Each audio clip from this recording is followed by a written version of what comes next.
বাংলাদেশের সর্বশেষ গুরুত্বপূর্ণ আপডেট সংবাদে আপনাকে স্বাগত। শুরুতেই সংবাদ শিরোনাম, পরে বিস্তারিত। শুরুতেই জানাবো, জাতিসংঘ মহাসচিবের সঙ্গে প্রধান উপদেষ্টার সাক্ষাৎ। জাতিসংঘের মহাসচিব অ্যান্টনিও গুতেরেসের সঙ্গে সাক্ষাৎ করেছেন অন্তর্বর্তীকালীন সরকারের প্রধান উপদেষ্টা অধ্যাপক ড মোহাম্মদ ইউনূস বুধবার ২২ জানুয়ারি সুইজারল্যান্ডের ডাভোসে ওয়ার্ল্ড ইকোনমিক ফোরামের শীর্ষ সম্মেলনে তাদের এ সাক্ষাৎ অনুষ্ঠিত হয়। এরপর জানাবো, এবছরই নির্বাচন সহ ৭ বিষয় একমত বিএনপি এবং খেলাফতে মজলিস। ২০২৫ সালের মধ্যেই জাতীয় নির্বাচন অনুষ্ঠান এবং পতিত ফ্যাসিস্টের পুনরুত্থান ঠেকাতে জাতীয় ঐক্য জোরদার করা সহ ৭টি বিষয়ে একমত হয়েছে বিএনপি এবং খেলাফতে মজলিস। এদিকে খুলনা নগরীর সব থানার ওসিকে অপসারণের দাবি বিএনপির। আইনশৃঙ্খলা পরিস্থিতির উন্নতিতে ব্যর্থ হয় খুলনা নগরীর সব থানার ভারপ্রাপ্ত কর্মকর্তা ওসিদের অবিলম্বে অপসারণের দাবি জানিয়েছে খুলনা বিএনপি। আগামী ২৪ ঘণ্টার মধ্যে সদর থানার ওসি মনিরুল গিয়াসকে অপসারণের দাবি জানায় দলটির নেতাকর্মীরা। এবারে জানাবো, আনসার ভিটিবির কর্মপরিকল্পনা ও সংস্কার হবে মাটি ও মানুষের স্বার্থে, বললেন ডিজি।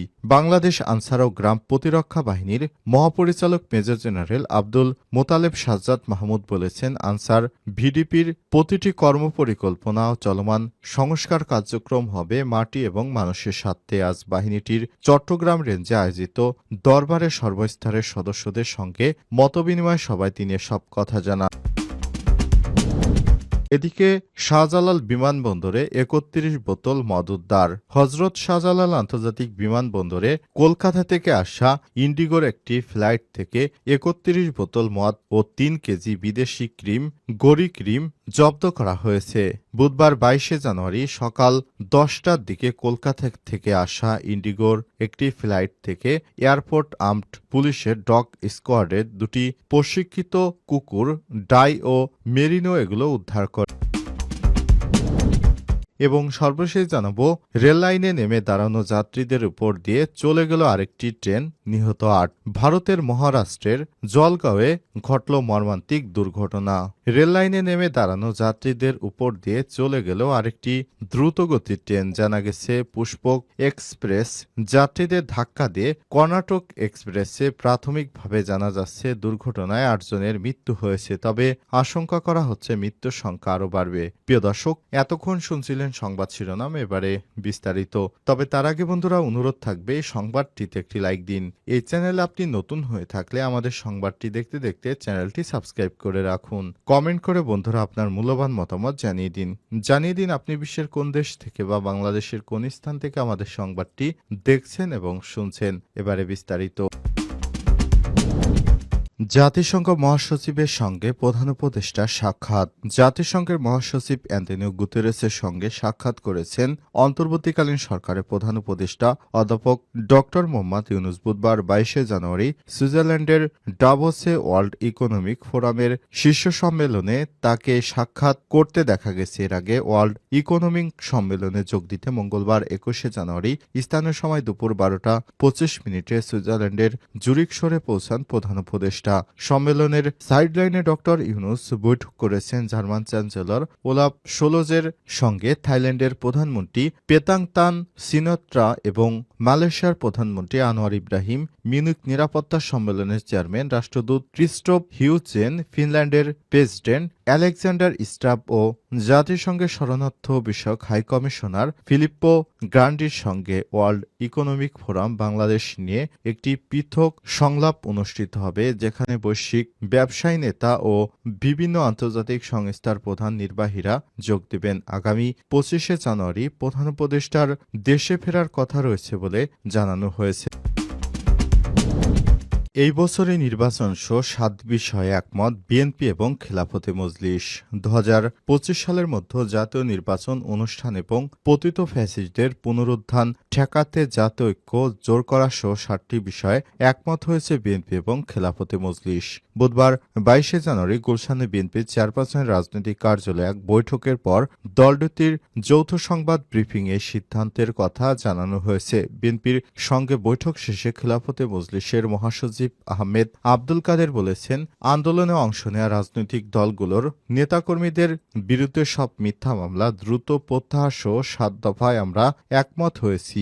এর আলোকে আমরা কাজ করব। বিশেষ করে ইসলামী দলগুলোর মধ্যে ঐক্য অর্জন ও সবাইকে নিয়ে জাতীয় ঐক্য গঠন। খেলাফতে মজলিসের আমির মাওলানা আব্দুল বাসিত হাসান নেতৃত্বে ৯ সদস্যের প্রতিনিধি দলটি বিএনপির মহাসচিব মির্জা ফখরুল ইসলাম আলমগীর, স্থায়ী কমিটির সদস্য নজরুল ইসলাম খানের সঙ্গে ঘণ্টাব্যাপী বৈঠক করেছে।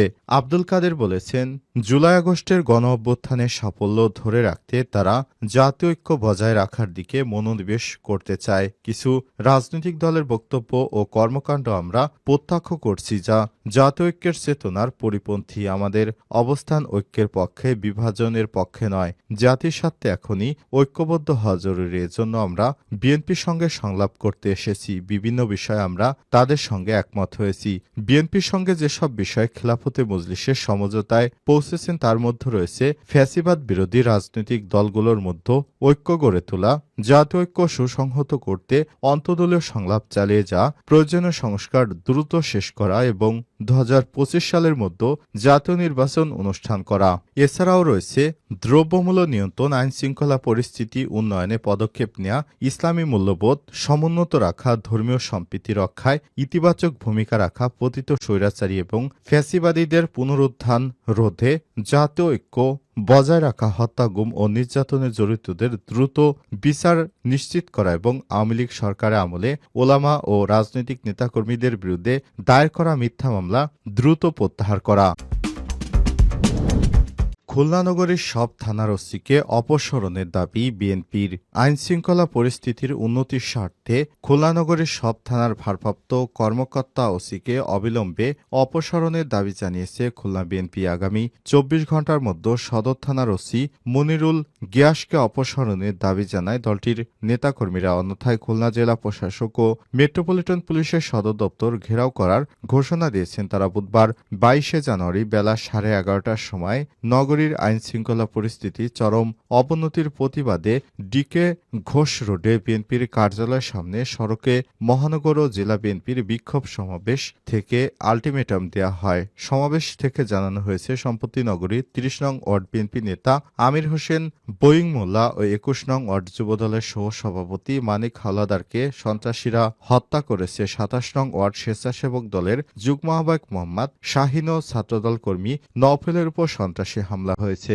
সমাবেশে বক্তারা জানান, গত ৫ মাসে পুলিশ প্রশাসনের নির্লিপ্ততায় খুলনায় আইনশৃঙ্খলা পরিস্থিতির চরম অবনতি ঘটেছে। একের পর এক হত্যাকাণ্ড সংঘটিত হচ্ছে। বিএনপি ২ জন সহ গত ৪ মাসে নগরীতে ১০ হত্যাকাণ্ডের ঘটনা ঘটেছে, কিন্তু পুলিশ ও প্রশাসন অপরাধীর গ্রেপ্তারে সম্পূর্ণ ব্যর্থ হয়েছে। এছাড়াও মাদক